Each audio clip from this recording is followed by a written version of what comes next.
tardes. Vamos a ver entonces el tema 3 de operaciones industriales, que corresponde a aquellas operaciones de separación basadas en el flujo de fluidos. Para este tema lo hemos separado en 3 partes. La 1 y la 2 están dentro de esta presentación. Vamos a ver una introducción y clasificación.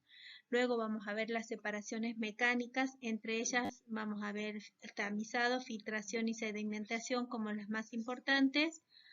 Vamos a hacer un pequeño repaso de las separaciones por centrífugas. Y en la partes 2 y partes 3, que son otros videos, van a estar el transporte de sólidos, ya sea por fluidización o por cintas transportadoras y cangilones. La bibliografía que recomendamos para este tema, como siempre, el Jean Copley a la cabeza. En este caso, la parte de velocidad de sedimentación la estamos analizando como la da Brown, operaciones básicas de la ingeniería química. También nos hemos basado en Coulson y Richardson, sobre todo para el tema de filtración y sedimentación, lo mismo que el McKay. El Levenspiel tiene ejercicios y la teoría muy bien diseñada para flujo de fluidos en fluidizados, y luego hemos agregado algunos videos que les pueden resultar interesantes. Como objetivo para esta unidad, pretendemos que al finalizar su estudio puedan reconocer los diferentes tipos de separación físico-mecánicas, identificar procesos donde se utilizan las mismas, hacer una descripción de los equipos más utilizados en la industria y el conocer los principios de funcionamiento y las ecuaciones de diseño de estos equipos. Bueno, en la plataforma van a tener una serie de preguntas para contestar. En este caso, les pedimos que citen algunas empresas que utilicen equipos de tamizado, filtros y centrífugas, y que describan el equipo y explique con sus palabras cómo funciona una cinta transportadora de entrega de equipaje en un aeropuerto. Esto es como ustedes lo puedan explicar, no llevando ningún proceso tecnológico. Bueno, en la introducción y clasificación de los distintos procesos de separación sólido-fluido basada en el movimiento de fluidos, tenemos las distintas operaciones, cuál es la fuerza que actúa, la fuerza que origina la transferencia y cuáles son los fluidos habituales en dicho equipo o en dicha operación. El primero que vamos a analizar va a ser la filtración. La filtración se puede llevar a cabo generalmente por fuerza gravitatoria, aunque también se podría trabajar en vacío o a presión. Y el fluido que está en contacto con el sólido puede ser tanto un líquido como un gas. En general, lo tomamos filtración como líquido y separación ciclónica, por ejemplo, cuando es un fluido gaseoso. Luego tenemos la sedimentación, cuya fuerza impulsora es la gravedad y las fuerzas de rozamiento. Hay una conjunción de ambas fuerzas. El fluido que está en contacto con el sólido en este caso es un líquido. En la centrifugación, la fuerza que se pone en juego es una fuerza centrífuga. El fluido que está en contacto con el sólido puede ser tanto un líquido o un gas. La fluidización, la fuerza que ocurre son la gravedad, el rozamiento y la inercia, y el fluido puede ser tanto un líquido como un gas. En el transporte neumático tenemos también gravedad, rozamiento e inercia. El fluido que está en contacto con el sólido en el transporte neumático es el gas, en este caso va a ser aire. En la clasificación hidráulica tenemos que las fuerzas que están actuando son la gravedad, el rozamiento, la inercia y la flotación, y el fluido habitualmente es el agua, es un líquido. También podría ser, por eso se llama clasificación hidráulica. Y por último, en la flotación, la principal fuerza que actúa es la gravedad y la fuerza de flotación propiamente dicha, y el fluido habitualmente es un líquido, pero también podría tomarse como un gas, y en ese caso se va a denominar fluidización. Bueno, acá les mostramos algunos de los equipos. El primero que tienen arriba a la izquierda es un filtro de placas. El que tienen en forma verticales. El que tienen a continuación es un equipo completo, es un rack donde tienen todo el sistema de control, el equipo es móvil y lo que tienen acá es un filtro de placas pero horizontales. Acá tienen un equipo de zaranda para separar por tamaños, en este caso un equipo de gran porte para una industria minera. Y el equipo que queda detrás mío en esta esquina es un equipo de separación por cribas hidráulicas. ¿Sí? A medida que va circulando, el diámetro de las cribas va en aumento para ir disminuyendo la velocidad. Bueno, los procesos de separación físico-mecánicos, los más comunes, como recién los habíamos nombrado, tenemos la filtración, que es la separación de partículas sólidas existentes en una suspensión. Esta suspensión puede ser líquida o gaseosa, como habíamos visto, haciéndola pasar a través de un medio filtrante, que puede ser una placa perforada, un lecho poroso, etc. El movimiento se logra por una diferencia de presión entre la entrada y la salida, y el fluido atraviesa los huecos del medio filtrante, mientras que las partículas sólidas quedan retenidas, formándose una torta porosa que ayuda al proceso de filtración. En definitiva, cuando nosotros analicemos el proceso de filtración, vamos a ver que la torta de filtración es en realidad la mayor resistencia al flujo de los sólidos en este proceso. Luego tenemos la filtración centrífuga. Es similar al proceso de filtración que acabamos de analizar, pero en este caso las partículas se mueven por una fuerza centrífuga que está actuando sobre el equipo. Precipitación y sedimentación es la separación de partículas sólidas existentes en una suspensión líquida por acción de la gravedad, al dejar la suspensión en reposo un determinado tiempo.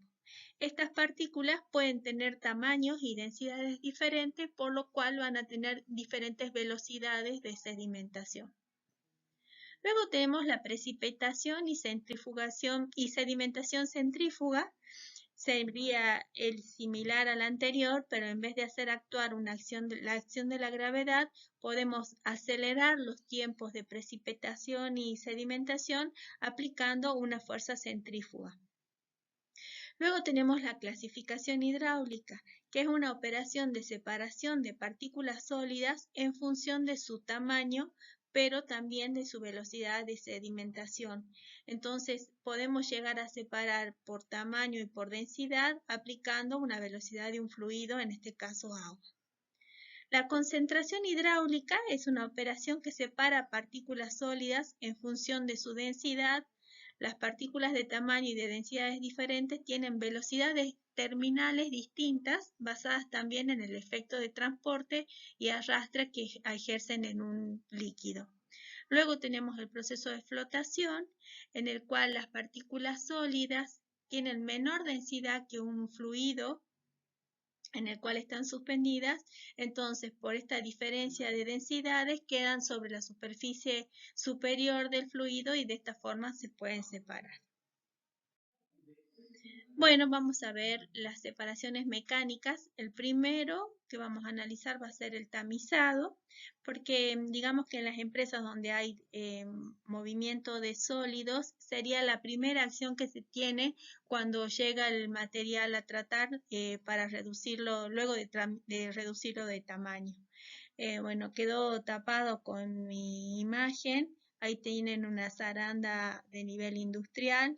Fíjense que tiene el tamaño más o menos de un camión y va a tener distintas bandejas con distinto tamaño de tamiz por donde van a ir siendo movidos en forma vibracional los sólidos y se van a ir bajando de una bandeja a la otra hasta las más finitas abajo y las más gruesas se separarán en la parte superior.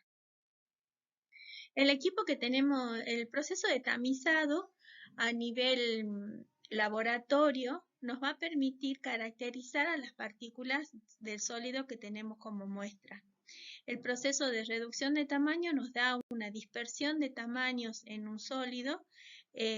Puede ser de todos del mismo tipo de material, pero todos de distintos tamaños, y para verificar la curva de distribución de los mismos vamos a aplicar un tamizado a nivel laboratorio. Lo primero que hacemos es armar una secuencia de tamices. Los tamices son los que tienen ustedes en la fotografía del costado. Se van colocando según los diámetros que queremos analizar en el rango en que está el material que tenemos que analizar, desde el diámetro más pequeño en la parte inferior del tamizado hasta el diámetro superior en el tamiz de más arriba. El de abajo es un tamiz ciego que recoge los polvos más pequeños.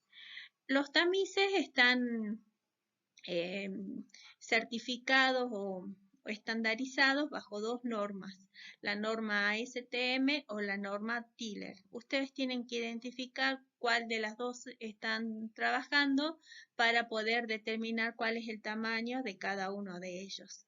Hay una pequeña variación entre uno y el otro, y por ejemplo ustedes pueden tener malla Tiller de 120 hilos y que no coincida con la de ASTM. Entonces, por favor, tienen que tener en cuenta cuál es la serie de tamices que están colocando. Colocan luego entonces la muestra en la parte superior, en el tamiz de más arriba, y llevan esta pila de tamices a un eje vibrador que va a sostener toda la pila por un tiempo determinado. El ensayo está estandarizado y están calculados los tiempos y la velocidad de RPM que tiene la vibración. Luego de este tiempo estandarizado, se retira cada uno de los tamices y se pesa la cantidad de material que quedó comprendido en cada uno de ellos. La muestra que colocamos al comienzo también había sido pesada. Entonces, la suma de todo lo que tenemos en cada una de los tamices tiene que ser la suma total, y hay una pequeña diferencia que es por lo que pueda quedar de partículas dentro de cada una de las mallas de los tamices. Luego entonces hacemos una gráfica de distribución. Fíjense que tenemos acá en el eje X colocamos el tamaño de los tamices. De un tamiz al otro tenemos un diámetro de 1, un diámetro de 2. Podemos hacer la gráfica con el tamiz de menor diámetro, o si no con el diámetro promedio entre esos dos tamices, y hacer la gráfica del porcentaje de materia que tenemos retenido en ese tamiz. La curva que ustedes tienen ahí no es continua, acá está como suavizada para que se la pueda ver mejor, pero en realidad es una curva escalonada donde nos va mostrando cuánta masa tenemos en cada uno de los tamices. En este caso tendríamos, por ejemplo, que el diámetro característico de esta muestra es el que corresponde a la mayor retención de masa en ese tamiz. Otra forma que podemos hacer para representar la característica de tamaño de esta muestra es a través de un gráfico de acumulados. Entonces hacemos los mismos datos que teníamos para la curva anterior, pero vamos sumando con el tamiz anterior y nos va a quedar una curva de acumulado. Este tipo de ensayos que hacemos en laboratorio nos va a permitir calcular una caracterización por tamaño de esta muestra, donde podemos tener cuántas son partículas grandes, cuáles son intermedias y cuáles son muy pequeñas, de acuerdo al diámetro. Vamos a calcular también el grado de esfericidad y vamos a calcular la distribución de tamaños en un análisis diferencial y en un análisis acumulado, como lo vimos recién en las gráficas. Esto nos va a permitir calcular un diámetro promedio de la muestra que estamos analizando. También podríamos hacer, por ejemplo, acá están los datos de cuánto quedó retenido de material en los distintos diámetros, y con estos datos que se toman del laboratorio Se calculan entonces el diámetro de las partículas promedio y también podríamos calcular la superficie considerando que son esferas. Bueno, vamos a ir a las separaciones mecánicas. La que vamos a analizar con mayor profundidad en este año en la carrera, en la materia, va a ser la filtración. También vamos a ver luego la sedimentación y los demás temas los vamos a ver en formato teórico. Bueno, los filtros que ustedes observan, el primero es de gran porte, está haciendo una filtración de los gases que están saliendo de esta nave industrial. Acá tenemos filtros de hollow. Los otros dos esquemas eran para filtros de placas. La filtración la vamos a tomar como un fenómeno donde un flujo de fluidos atraviesa un medio poroso. La fuerza impulsora puede ser la gravedad, la presión o vacío, o una fuerza centrífuga, y los modelos, el modelo matemático que vamos a tomar para hacer el dimensionamiento de este equipo va a ser el de un modelo de 3 resistencias en serie. Las 3 resistencias corresponden a lo que va en la suspensión, el fluido que va llegando hacia el filtro, que puede venir, por ejemplo, por una cañería. Luego tenemos la pérdida de carga que corresponde a la torta de filtración y por último a la pérdida de carga del medio filtrante hasta que sale el fluido filtrado. Entre estas 3 resistencias vamos a observar que la pérdida de carga en la cañería de ingreso del fluido al equipo es mucho menor que las otras 2, por lo cual el primer término va a ser despreciable y vamos a considerar directamente la pérdida de carga en un filtro entre la presión A, que es en la superficie de la torta filtrante, y la presión B, que es a la salida del medio filtrante. Bueno, las partículas suspendidas en el fluido, que pueden ser un líquido o un gas, el fluido que estamos trabajando, se separan mecánicamente usando un medio poroso que retiene a las partículas en forma de fases separadas, llamada torta de filtración. La misma es lo suficientemente porosa para permitir el paso del fluido sin sólidos. A veces esta torta se hace demasiado compacta y es necesario aplicar presión para que pueda seguir circulando o aplicar vacío desde las aguas abajo para que pueda seguir circulando el fluido. La fuerza impulsora actuante es la diferencia de presión que existe entre el líquido cuando ingresa al filtro y el líquido que está desalojándose del filtro. También puede ser una fuerza centrífuga la que se esté aplicando para mejorar el proceso de filtración. Los esquemas que ustedes tienen son los esquemas de filtros.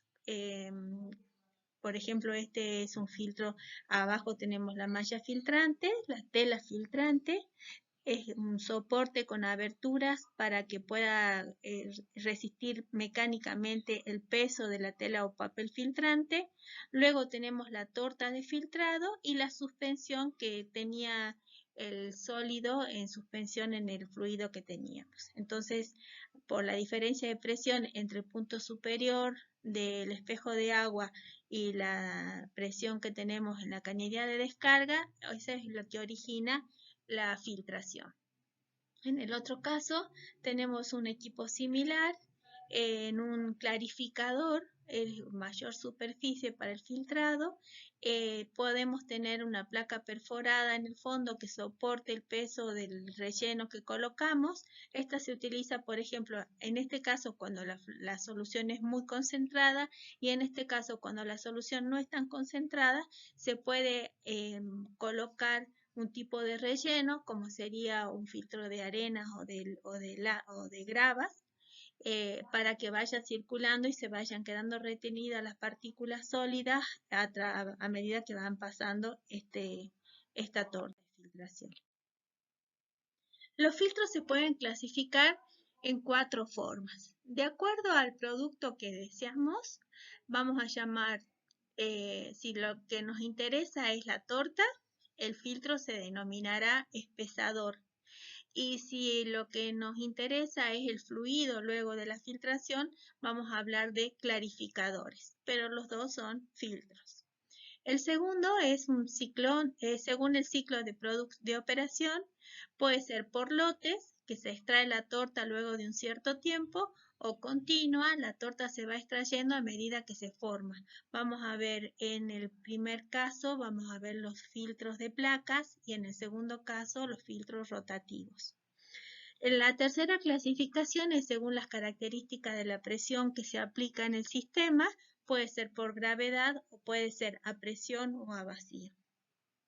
Por último, según la ubicación del medio filtrante, pueden ser filtros en serie, pueden ser placas planas encerradas, pueden ser hojas individuales o cilindros giratorios. Esas serían las distintas conformaciones de los filtros. Bueno, un filtro de tambor rotatorio, acá les hemos dejado solamente una explicación teórica para que ustedes la puedan leer. Acá les vamos a mostrar un esquema del libro de un filtro rotativo continuo al vacío. Tenemos en este caso, la torta se va a formar por encima del cilindro que está girando. Abajo tenemos una batea donde está la solución que debemos filtrar. A medida que esto va girando, por dentro tiene boquillas para hacer vacío, la solución se va depositando sobre la placa de arriba. En esta parte podemos tener una zona de lavado para que escurra los sólidos que se van depositando, y a medida que termina de girar se forman acá una costra que es retirada con esta cuchilla que tenemos acá. Este sería una mirada desde el eje axial y acá desde el costado del equipo para que vean cómo van las tuberías interiores para generar el vacío. Lo que ustedes tienen acá es una serie de videos donde tienen cómo funcionan cada uno de los equipos.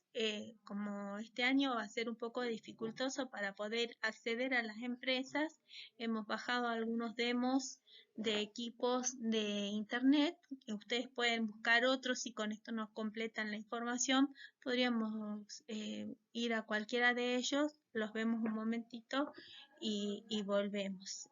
Vamos a tener para filtros de placa, filtros de disco, formación de la torta por fuera del cilindro, formación de la torta por dentro del cilindro y algunas animaciones de cómo funcionan los equipos de filtración. Bueno, vamos a la parte antipática, digamos, del cálculo de los filtros.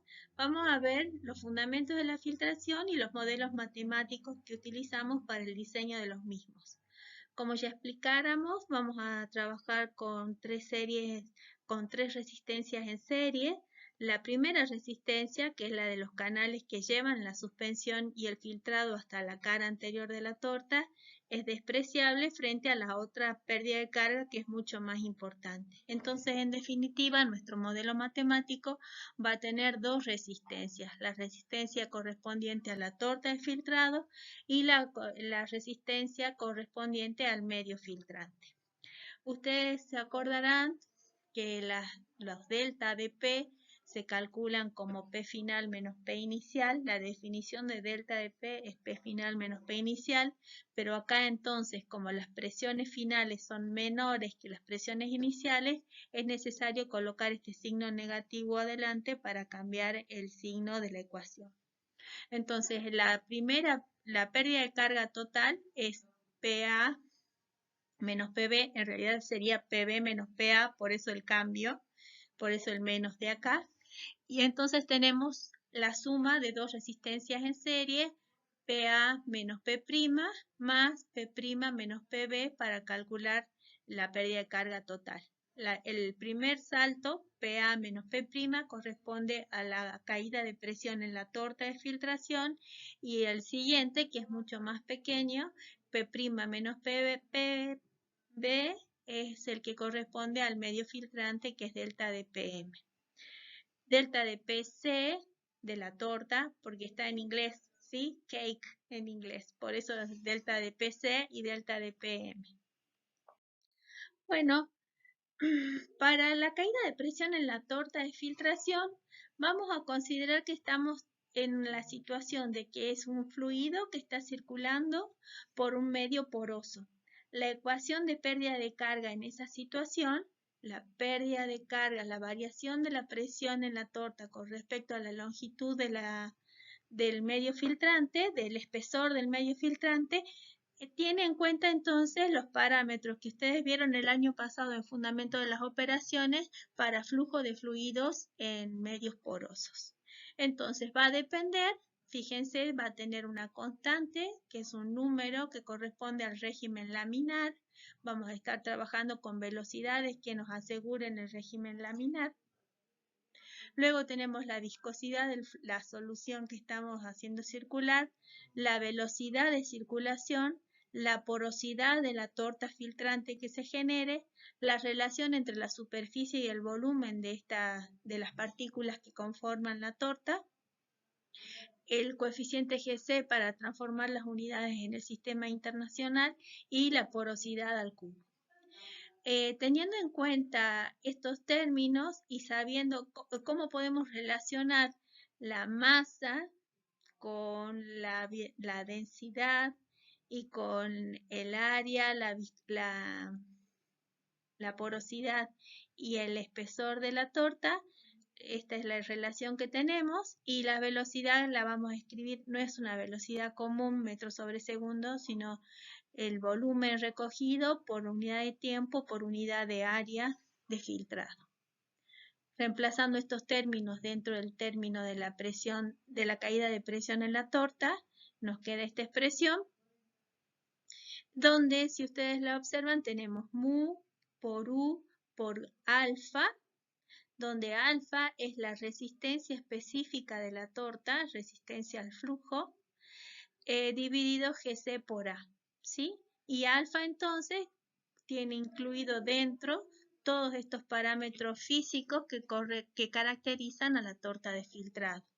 No van a ser iguales una torta que otra dependiendo del material, del fluido y de la relación, si son esferas, si son cilindros, si son semicilíndricas, ¿sí? Todos estos factores van a estar afectando la resistencia específica de la torta.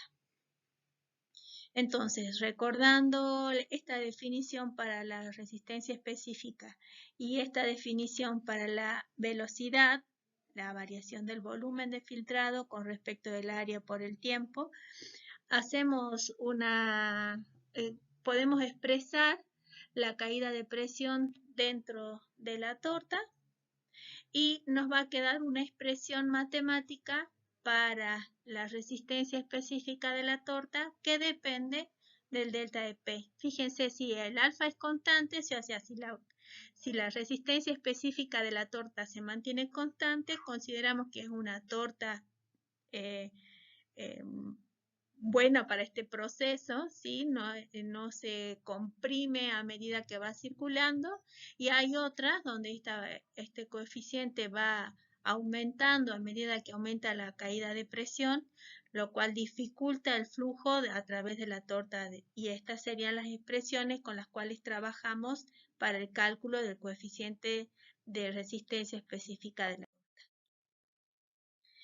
torta. Ahora bien, dentro de la caída, si tomamos el modelo que teníamos para la torta, la variación del volumen con respecto al área y al tiempo, o sea, la velocidad de filtración, era igual a menos el delta de P de la torta sobre alfa, el coeficiente de compresibilidad de la torta, por mu por CS por B sobre el área, y por similitud para la malla filtrante, en la malla no se forma torta, la malla tiene su propia pérdida de carga característica del material con el cual está construido, pero la tomamos como una similitud con el caso anterior y nos queda en función de la viscosidad del fluido y la resistencia del medio filtrante que hayamos utilizado. Por lo tanto, para un filtro, la ecuación de dimensionamiento es la suma de ambas resistencias en serie y tenemos que la velocidad de filtrado es igual a la pérdida de carga total dividido la suma de las dos resistencias, ¿sí? Esta que corresponde a la malla y esta que corresponde a la torta y RM que corresponde a la malla. Bueno, ahora bien, tenemos nuestra ecuación de dimensionamiento que está en el recuadro celeste. Y ahora tenemos que ver cómo opera nuestro equipo de filtración. Puede estar operando a presión constante o puede estar operando a velocidad de filtración constante.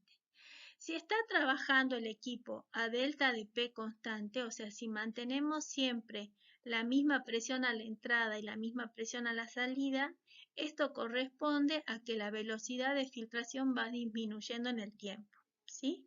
En cambio, si nosotros estamos trabajando a velocidad de flujo constante, debemos ir aplicando cada vez una presión mayor a la entrada para restaurar la pérdida de carga que tenemos en la torta. En el primer caso, a delta de P constante, tomamos la ecuación que teníamos, la damos vuelta, nos queda de esta forma, y la vamos a poner todo lo que, fíjense, variación del tiempo con respecto del volumen filtrado, quedan todos estos términos multiplicados por el volumen de filtrado y todos estos términos multiplicados por el RM. Todos estos términos corresponden a lo que se denomina la constante de filtración a presión constante K sub P, y los otros términos corresponden a B, que es la ordenada al origen de la filtración a presión constante, ¿sí?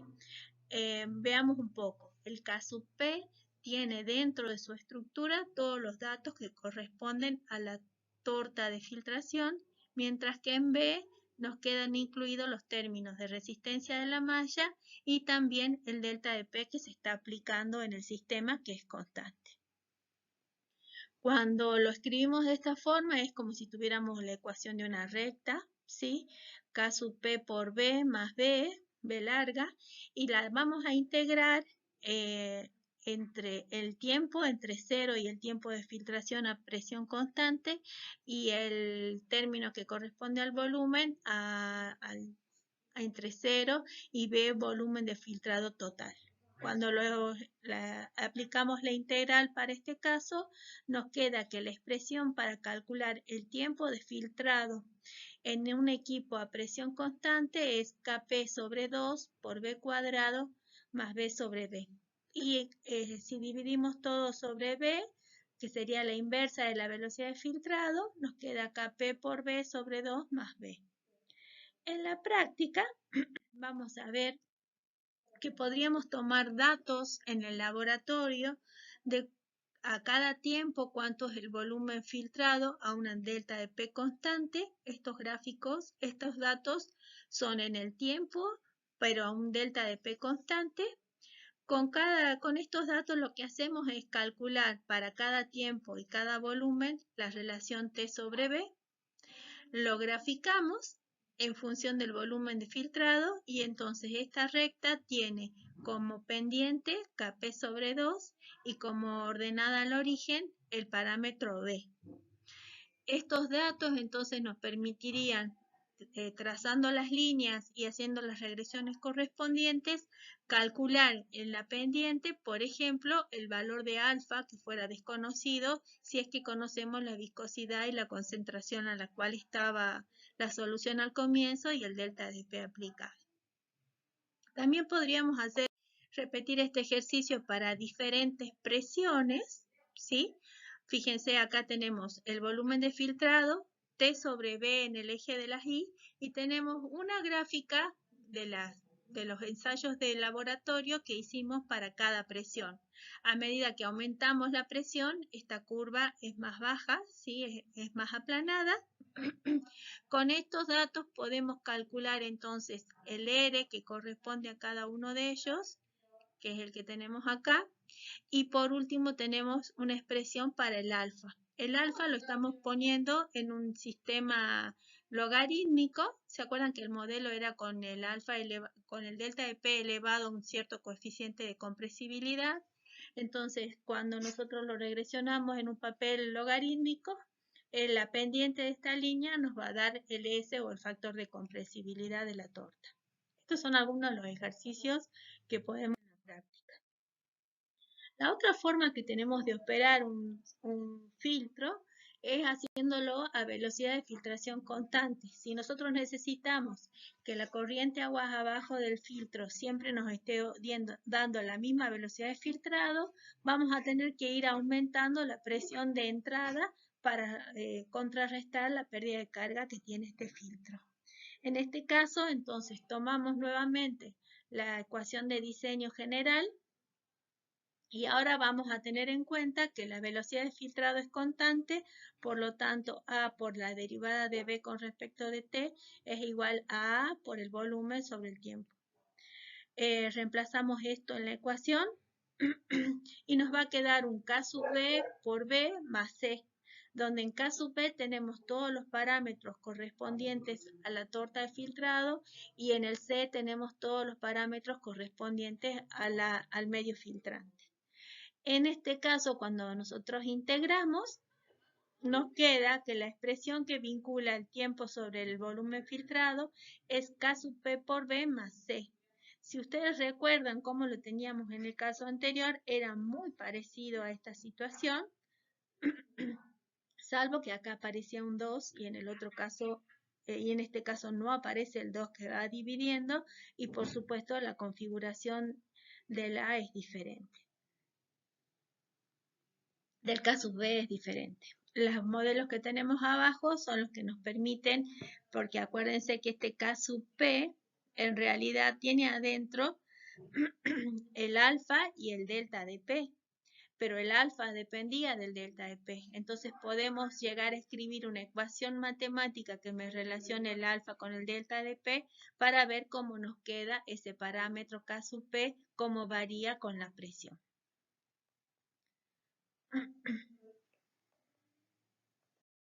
Bueno, hacemos una paradita, toman unos mates, repasan, fíjense de nuevo las ecuaciones, qué diferencia hay entre una y otra, qué es lo que se entendió hasta acá, qué es lo que no se entendió. Repasen los conceptos que se acuerdan que no se acuerdan bien de Foy y tráiganlos de nuevo a la memoria. Y cualquier cosa nos escriben o nos mandan un audio o nos escriben un mail o en la plataforma cuáles son las dudas que tienen hasta este momento. Si la clase fuera en vivo, en este momento ustedes me preguntarían las cosas que no han quedado claras y haríamos un descanso para seguir con el próximo tema. Vamos a seguir entonces con otra de las separaciones mecánicas de fluidos con sólidos. En este caso vamos a hablar de la sedimentación.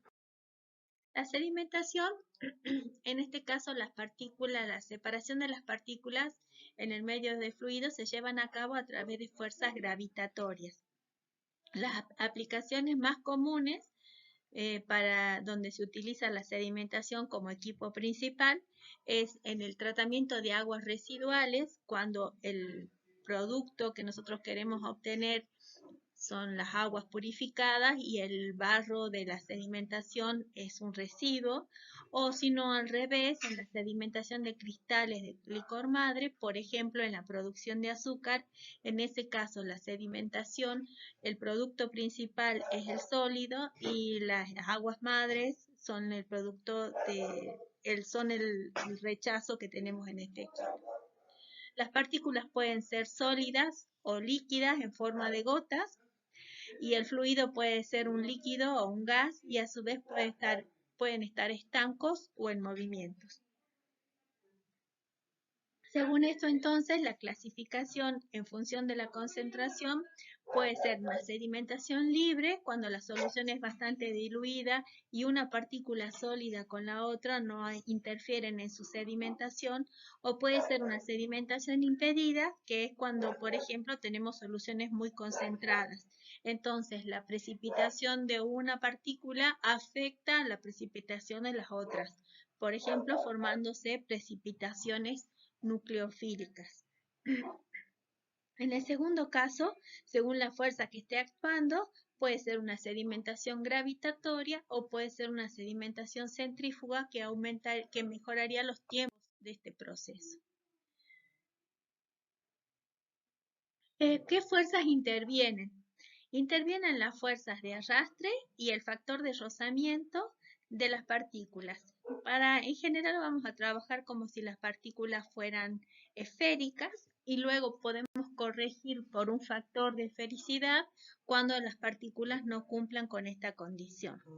Como recordarán de Foy, teníamos las partículas, una velocidad del fluido en el cual están inmersas las partículas. Las partículas tienen un área que enfrenta a la velocidad del fluido, tangencial perpendicular a la velocidad del fluido. En este caso, si es una esfera, el área que representa es pi por diámetro al cuadrado sobre 4 y tenemos una fuerza de arrastre debido a la velocidad v infinito del fluido que está circulando. El factor de fricción debido a esta situación lo podemos escribir como Fd, sería la fuerza Fo sobre el área de la partícula dividido ρ v cuadrado sobre 2.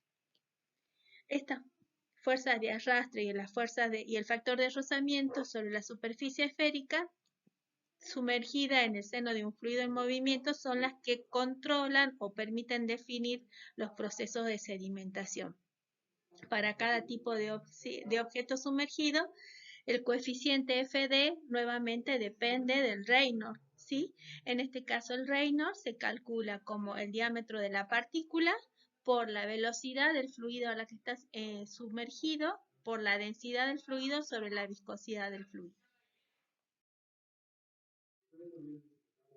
¿Se acuerdan? O si no se acuerdan, lo repasan. Para este tipo de fenómenos, calculamos el factor de fricción en un fluido, en partículas sumergidas en un fluido a través de en 3 zonas. En la zona de Stokes, cuando el Reynolds era menor que 2 veces el factor de fricción.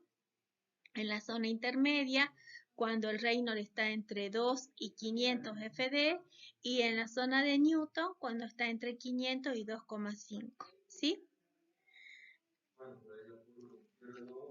Perdón, en la zona de Stokes, cuando el Reynolds es menor que 2, en la zona intermedia, cuando el Reynolds está entre 2 y 500, y en la zona de Newton, cuando está entre 500 y 2 por 10 a la quinta, ¿sí? En cada una de esas zonas, la forma en que calculábamos, la regresión matemática que utilizábamos para el cálculo del FD el FD es 24 sobre Reynolds en un caso, el FD es 18,5 sobre Reynolds a la 0,6 y el FD es igual a 0,44 cuando es altamente turbulento o flujo reptante. Teníamos las 3 zonas, Stokes, intermedia y Newton. El problema que tenemos en este caso es que nosotros queremos calcular la velocidad, pero el Reynolds depende de la velocidad, por lo cual no podíamos saber en qué zona estamos y cuál de los 3 modelos de factor de fricción que calcular. Entonces, eso lo vamos a tener que tener en cuenta cuando hagamos ese cálculo. Para una partícula esférica suspendida en un fluido, tenemos entonces que la fuerza resultante, si es que está sedimentando, si está cayendo la partícula, es igual a las fuerzas externas que están aplicadas menos la fuerza de flotación menos la fuerza de rozamiento. Cada una de estas fuerzas las podemos escribir como las fuerzas externas, puede ser, por ejemplo, la fuerza gravitatoria, ¿sí? Esta a su vez, la fuerza aceleración externa puede ser gravitatoria o puede ser una aceleración centrífuga si era R por omega cuadrado. El término de las fuerzas de flotación lo vamos a escribir como M por la relación de densidades entre la partícula y el fluido por la aceleración sobre G, y las fuerzas de la resultante va a ser igual a la masa por la aceleración por G. Trabajando con estas 3 ecuaciones y teniendo en cuenta también las fuerzas de rozamiento, es donde aparece el factor de rozamiento, que sería Fd.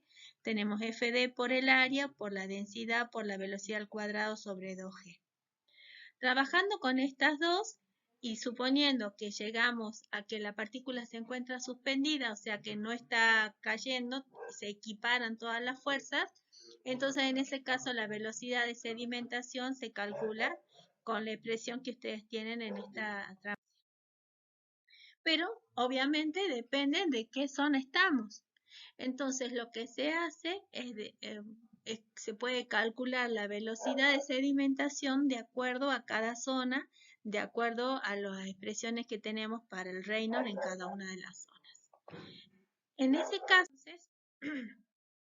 vamos a poder usar, se ha definido, para independizarnos del cálculo de la velocidad, se ha definido un nuevo parámetro K, que es igual al diámetro de la partícula por la raíz cúbica de la aceleración por la densidad por la diferencia de densidad de la partícula menos la densidad del fluido sobre la viscosidad del fluido, que es independiente de la velocidad y que toma valores diferentes de acuerdo, valores extremos diferentes de acuerdo a la zona en la que nos encontramos. Si estamos en la zona de Newton, de Stokes, el K es igual a valores entre 0 y 3,3.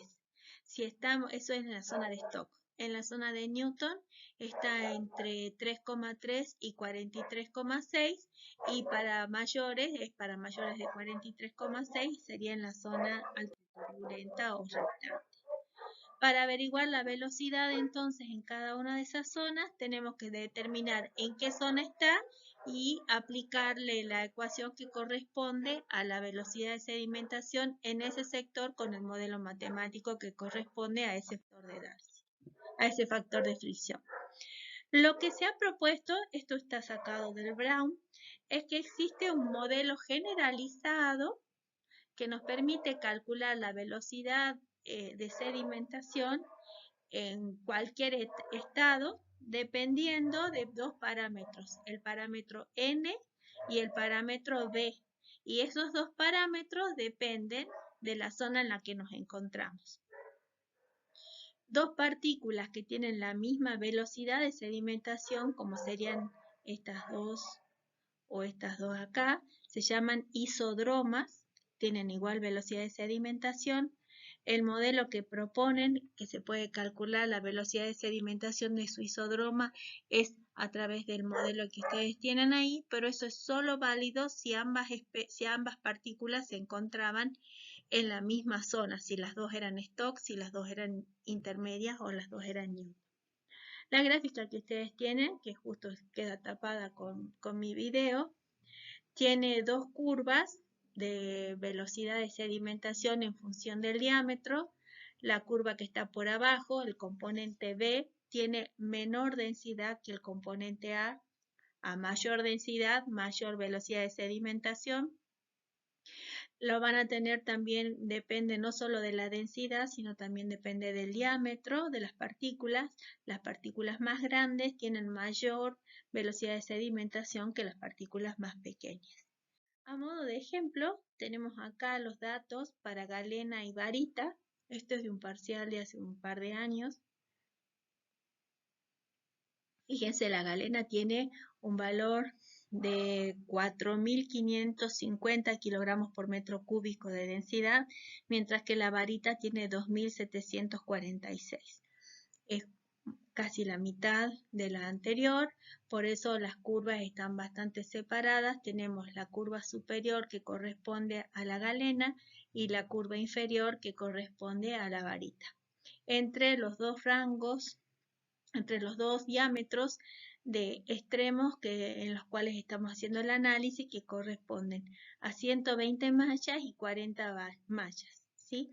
Para este número de mallas, seguramente esto era un tamiz-Tiller, van a las tablas y encuentra cuál es el diámetro de partícula que corresponda, ¿sí? Entre 120 mallas y 40 mallas, los distintos tamices estandarizados. Para cada uno de ellos calculan el diámetro que le corresponde. Para cada uno de ellos, de acuerdo a las propiedades del fluido que circula y de la partícula que están analizando, determinan el valor de K.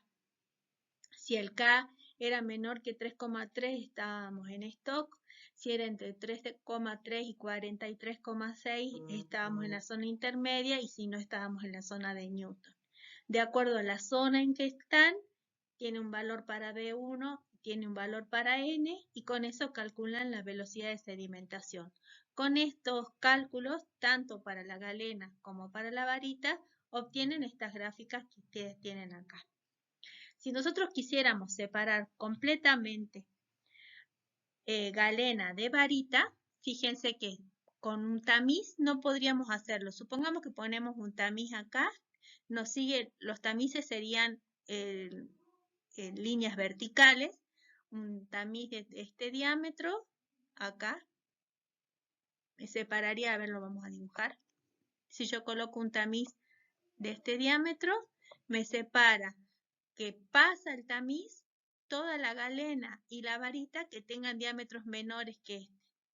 Y por el otro lado, quedan retenidos en el tamiz que yo coloqué con el diámetro en amarillo, todas las partículas de galena y de varita que tengan diámetros mayores que el que yo coloqué. Entonces, si nosotros no quisiéramos separar por completo estas dos muestras, el procedimiento sería el siguiente. Tomamos el diámetro de la partícula más liviana, pero de mayor tamaño, que sería este que está acá. Me quedó muy grueso, vamos a borrarlo. Así. Esta velocidad me permitiría separar, si me hubiera quedado una recta, disculpen, no me quedó muy recta, me podría separar todas estas partículas de galena que serían arrastradas por la solución que tenga esta velocidad, mientras que estas quedarían depositadas en el fondo porque tienen velocidad mayor. En cambio, estas partículas de galena y de varita serían arrastradas por la solución que yo coloque a esta velocidad.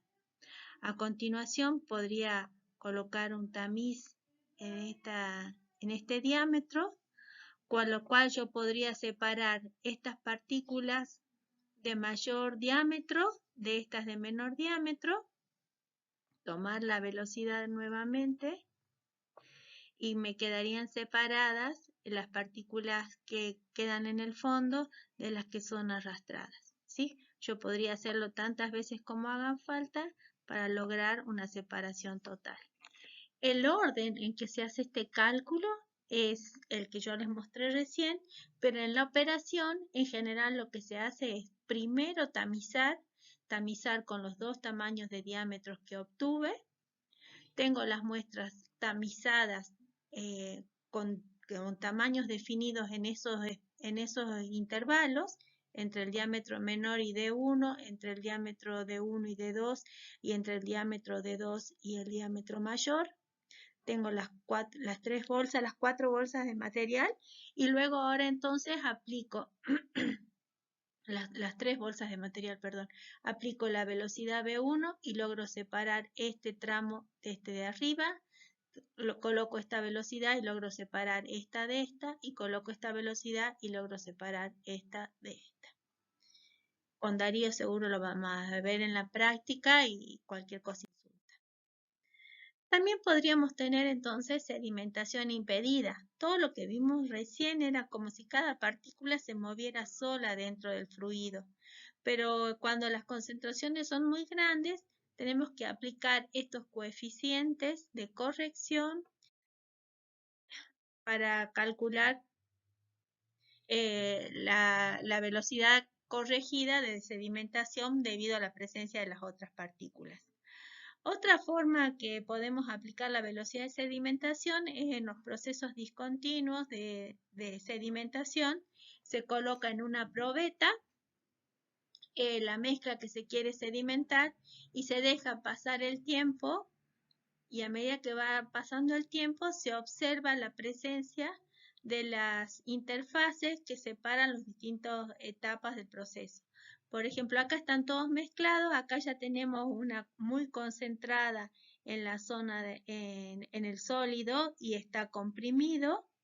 Luego tenemos una zona de concentración variable, una zona de concentración constante y el líquido clarificado que queda en la parte superior. A medida que pasa el tiempo, van desapareciendo las interfaces AB y BC hasta que llegamos a tener todo el fluido clarificado en la parte superior y todo el sólido compactado en la zona inferior. Graficando la posición de este interfase, llegamos a la gráfica que tenemos abajo que nos muestra cómo va variando la velocidad de sedimentación de esta mezcla.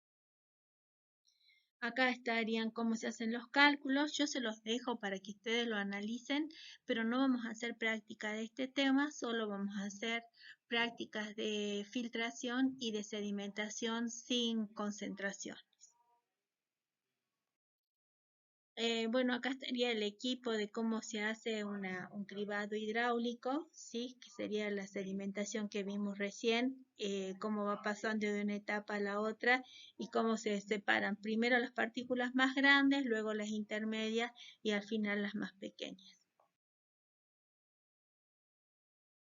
Acá les mostramos cómo es un espesador clasificador. Acá sería el esquema, se va alimentando la corriente acá arriba.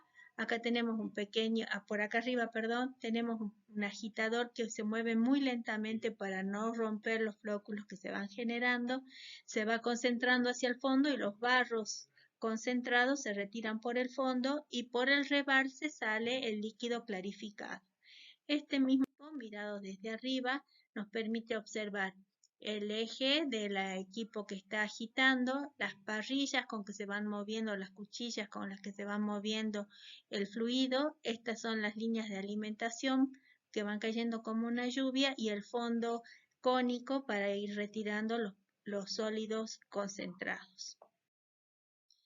Otro equipo de clasificador es el que tiene una batea inclinada y un sinfín que va a ir subiendo los barros hacia arriba, quedando los sólidos sedimentados hacia arriba y acá rebosando el líquido clarificado. Bueno, otras de las separaciones mecánicas que se pueden aplicar son las separaciones centrífugas. Tampoco vamos a hacer cálculo de esto, pero se los dejamos como una inquietud para los que quieran profundizar. Sería el cálculo de ciclones para separación de polvos en corrientes gaseosas. El uso de las fuerzas centrífugas lo que hace es aumentar el grado de la fuerza que actúa sobre las partículas, disminuyendo los tiempos de operación. Nos permite ahorrar mucho en tiempos de operación. Se utiliza sobre todo, en este caso para ciclones, para separar los polvos finos, por ejemplo, para acondicionar el aire de una nave industrial, ¿sí?